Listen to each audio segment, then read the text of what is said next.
साथियों, आज हम आपके लिए आपके मांग पर ही वर्गमूल स्क्वायर रूट लेकर आए हैं। साथियों, आप लोगों को मांग था कि सर 5 अंकों का वर्गमूल हम किस प्रकार से हल कर सकते हैं, बताइएगा। तो इसी विषय पर आज हम चर्चा करेंगे। ये वीडियो को अंत तक देखेंगे, पूरा देखेंगे। वीडियो में जो पहले बार जुड़े हैं वो चैनल को सब्सक्राइब कर लीजिएगा। चैनल का नाम है मालिक राम वर्मा। इस चैनल को सब्सक्राइब कर लीजिएगा और बेल आइकन को दबा दीजिएगा, जिससे कि सभी वीडियो आप तक प्रतिदिन पहुंचता रहे।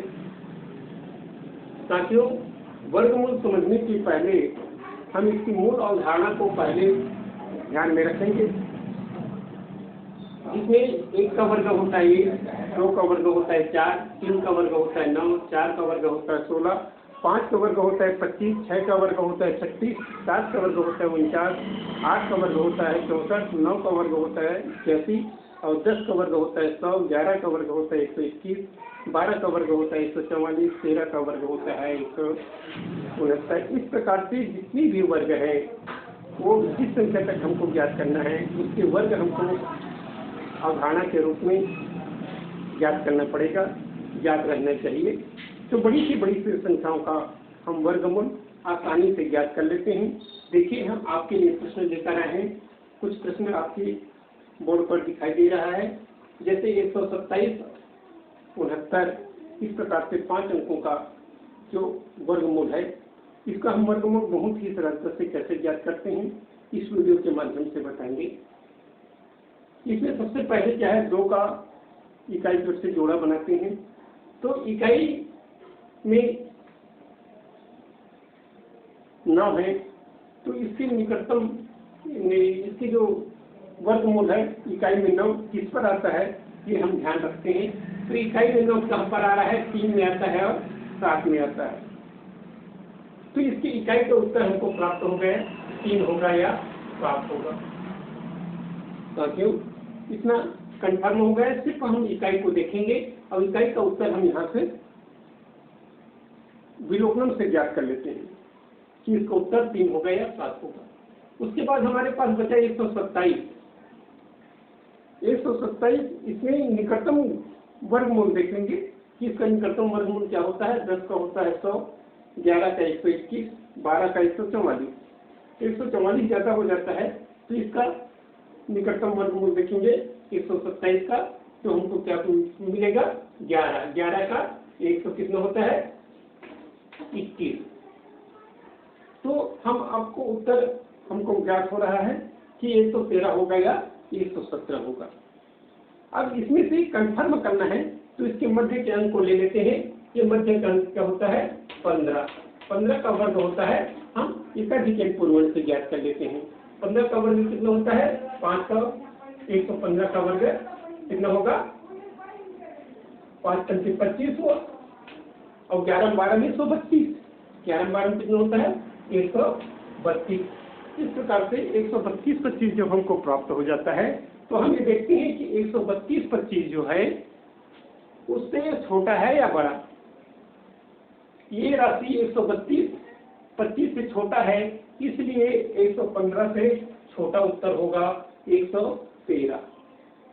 साथियों, समझ आ गया होगा। चलिए इसी प्रकार से नेक्स्ट प्रश्न पर चलते हैं। इसकी भी इकाई में 9 का अंक है, तो इसका भी उत्तर 3 होगा या 7 होगा। इकाई का उत्तर हम बड़ी ही आसानी से ज्ञात कर लेते हैं। इसमें से इकाई का उत्तर क्या होगा, 3 होगा या 7 होगा। उसके बाद देखते हैं हमारे पास 136 है। 136 किसके वर्ग में आता है ये देख लेते हैं।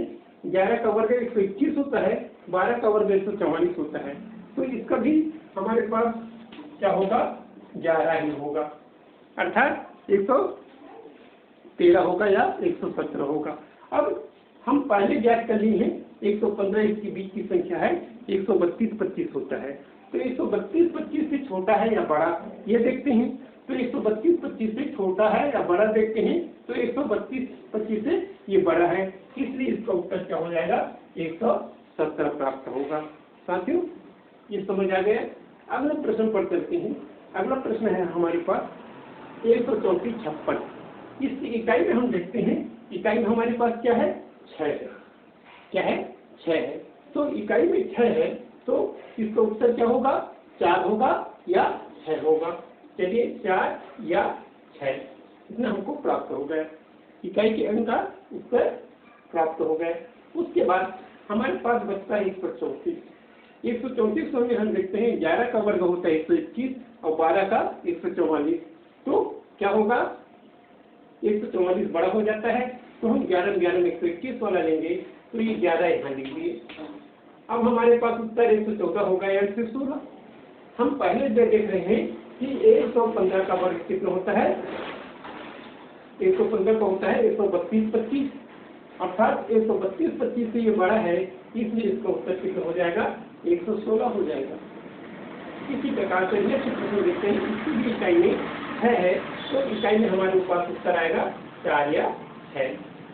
4 होगा या 6 होगा, यहाँ देखिए 4 से 16 6 6 36। अब उसके बाद क्या करते हैं, हमारे पास 153 है, तो हम यह देखते हैं 11 का वर्ग 121, 12 का वर्ग 144, 13 का वर्ग 169। तो 169 ज्यादा हो जाता है, तो हम यहाँ लेंगे 12।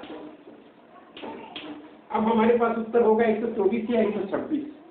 तो यहाँ पर हम क्या करते हैं, 125 का वर्ग देखते हैं। 125 का वर्ग कितना हो जाएगा, 156 25। कितना हो जाएगा, 156 25 हो जाएगा। क्या यह संख्या जो है 156 25 से छोटा है या बड़ा, 156 25 से छोटा है, इसलिए इसका उत्तर कितना हो जाएगा, 124 होगा। इसी प्रकार से नेक्स्ट प्रश्न जब हम देखते हैं, तो 14 8 84 है, तो इसकी इकाई में 4 है, तो 4 का उत्तर कहाँ पर आता है, 2 का वर्ग 4 होता है और 8 का वर्ग होता है, तो इकाई का क्या हो जाएगा, 2 या 8 हमको प्राप्त हो जाएगा। 2 और 8 जो प्राप्त होता है इस संख्या से, उसके बाद हमारे पास बचता है 148। 148 हम यहाँ देख लेते हैं, 10 का वर्ग 100 होता है, 11 का वर्ग 121, 12 का वर्ग 144 और 13 का वर्ग 169। 13 ज्यादा हो जाता है, तो हम 12 का वर्ग 144 लेंगे, तो ये 12 हो गया। 122 होगा या 128 होगा। अब साथियों हम इसमें देखते हैं 122 और 125, 128 में दोनों का मध्य 125 होता है, तो 125 का वर्ग होता है 156 25। तो 156 25 से छोटा है या बड़ा है देखते हैं, अगर छोटा है तो इसका उत्तर 125 से छोटा होगा, अर्थात 122 प्राप्त होगा। इसी प्रकार से हम नेक्स्ट प्रश्न को समझते हैं। इसकी इकाई में 6 है, तो 6 किसमें आता है, 4 या 6। इसका इकाई का उत्तर हमको प्राप्त हो जाता है। इकाई का देखेंगे तो इकाई में 6 है, तो 4 होगा, 4 से 16 और 6 6 36, 2 अंक में आता है। उसके बाद हम देखेंगे 129, तो 129 किसमें आता है, 10 का वर्ग 100 होता है, 11 का वर्ग 121 और 12 के 144 ज्यादा हो जाएगा, तो यहाँ पर आएगा कितना, 11। साथियों 114 या 116 इसका उत्तर संभावित उत्तर है। अगर हम 115 का वर्ग ज्ञात करते हैं तो कितना प्राप्त होता है हमको, 132 25। कितना प्राप्त होता है, 132 25 होता है। 132 25 से छोटा है या बड़ा देखेंगे, तो ये संख्या 132 25 से छोटा है, इसलिए इसका उत्तर 115 से छोटा होगा, अर्थात 114 प्राप्त होगा। इस प्रकार से अगला प्रश्न और देखते हैं। हमारे पास इकाई के अंक में हम 9 है, तो 9 किस पर आता है, 3 में आता है या 7 में आता है। इकाई 3 के 9 और 7 7 दोनों की इकाई में 9 आता है। अब हमारे पास बचा 151। 151 को देखेंगे, 10 का वर्ग 100 होता है, 11 का वर्ग 121 होता है, 12 का 144 और 13 का 169 ज्यादा हो जाता है, तो इसका होगा 12। अब साथियों हमारे पास संभावित उत्तर होगा 123 या 127। इसके मध्य के अंक को लेंगे, मध्य के अंक हमारे 125 होता है, तो 125 का हम वर्ग निकाले थे 156 25। 156 25 से छोटा है या बड़ा देखेंगे, 156 25 से छोटा है, इसलिए इसका उत्तर भी छोटा होगा, अर्थात हमारा उत्तर प्राप्त होगा 123। साथियों, आप लोगों की मांग पर वर्गमूल 5 अंकों का ये संख्या लेकर आपको समझाया गया है। ये वीडियो आपको समझ आया होगा और जितना हो सके इस वीडियो को आप शेयर कीजिएगा, जितना हो सके अच्छे से इसको समझिएगा और वीडियो को लाइक करना ना भूलिएगा। अगर ये वीडियो पसंद आया है तो यूट्यूब पर जाकर मालिक राम वर्मा चैनल को सब्सक्राइब जरूर करिएगा, जिससे कि बेल आइकन को दबा देने से आपके पास प्रत्येक वीडियो आपके पास पहुँचते रहेगा। फिर मिलते हैं इसी प्रकार से नेक्स्ट वीडियो में, तब तक के लिए धन्यवाद।